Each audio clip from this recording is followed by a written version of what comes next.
നമസ്കാരം. വിധം വാർത്തയിലേക്ക് സ്വാഗതം. ഞാൻ ആയിഷ അഫ്ര. പ്രധാന വാർത്തകൾ.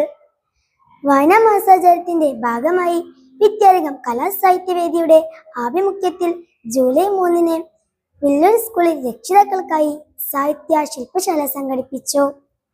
രക്ഷിതാക്കളിൽ വായനാശീലം വളർത്തുന്നതിനും സാഹിത്യാഭിരുചി പരിപോഷിക്കുന്നതിനും സർഗാത്മരചനയിലേക്ക് അവരെ പ്രോത്സാഹിപ്പിക്കാനുമാണ് ശില്പശാല സംഘടിപ്പിച്ചത്.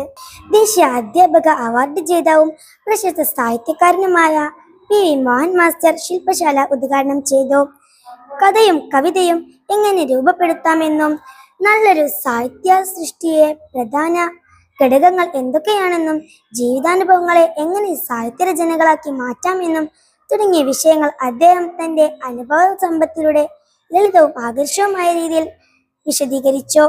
ശില്പശാലയുടെ തുടർച്ചയായി രക്ഷിതാക്കൾക്കായി കഥാരചന, കവിതാരചന മത്സരങ്ങളും സംഘടിപ്പിച്ചു. മോഹൻ മാസ്റ്റർ നൽകിയ നിർദ്ദേശം ഉപയോഗപ്പെടുത്തി രക്ഷിതാക്കൾക്ക് കഥകളും കവിതകളും രചിച്ചു. കഥാരചനാ മത്സരത്തിൽ സഫൂറ 1ാം സ്ഥാനവും വിഷ്ണുപ്രിയ 2ാം സ്ഥാനവും ഷർമിള 3ാം സ്ഥാനവും കരസ്ഥമാക്കി. കവിതാരചനാ മത്സരത്തിൽ ജൗഹറ 1ാം സ്ഥാനവും വിഷ്ണുപ്രിയ 2ാം സ്ഥാനവും സുധിഷ്മ 3ാം സ്ഥാനവും നേടി.